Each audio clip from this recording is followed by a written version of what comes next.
Let's talk about credit cards and credit ratings for a minute.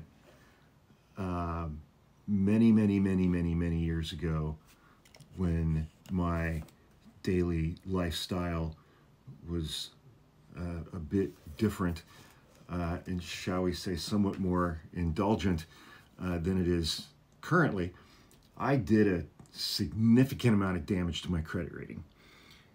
And so 5-6 years ago, I was like, okay, we got to fix this. And so I set off on a course to actively do everything I could to fix my credit rating. And one of the steps that you do at the beginning of that kind of a process is you get incredibly shitty credit cards with unimaginably high interest rates, with extremely low levels of available credit. And they also charge you a huge amount of money for an annual fee just to have that credit card. Say it's got like a $500 limit on it, and they charge you $150 a year to have it, and it's got a 34.99% annual percentage rate, interest rate on it. And you get a card like that, you run it up to $500 during a month, and you pay it off. And you do the same thing the next month. You do that for a couple of years, and then they'll increase your credit limit to $750.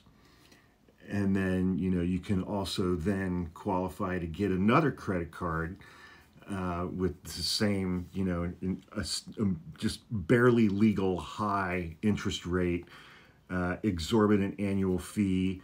And that one's got maybe $1,000 credit limit or a $1,500 credit limit on it. And you start doing the same thing with that one.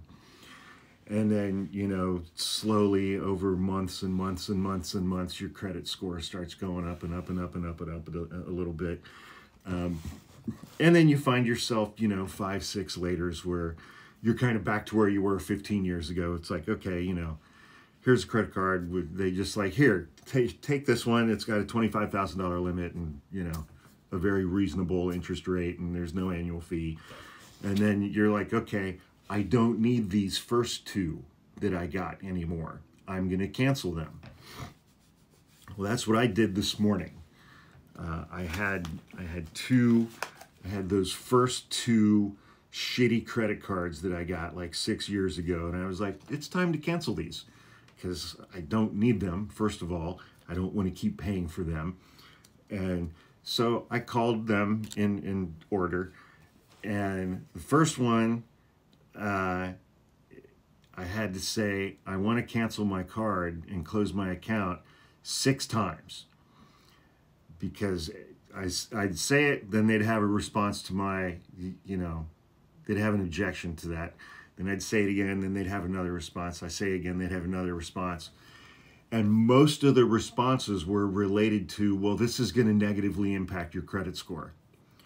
And the one thing that I've learned over the last 6 years of working on this obsessively and tracking my credit scores obsessively is that all of that is counterintuitive.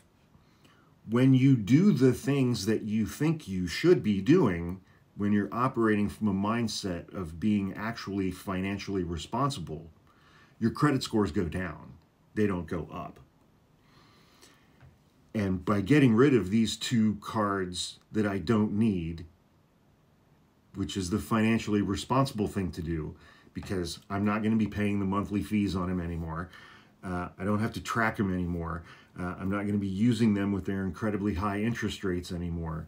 But because I've had these 2 credit cards the longest, the duration of credit, when I cancel these, it's going to make my credit score go down, even though financially it's the best decision for me to make right now.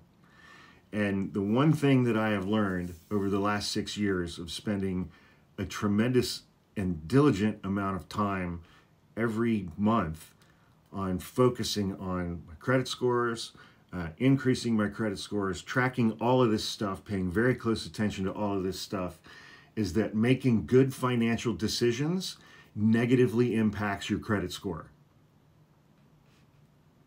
Yeah. So make the good financial decisions anyway, because eventually your credit score won't fucking matter.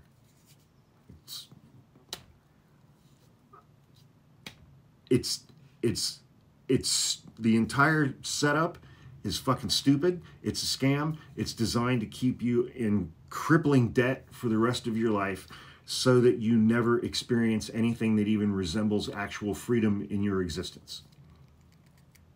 Yeah, making good financial decisions negatively impacts your credit scores.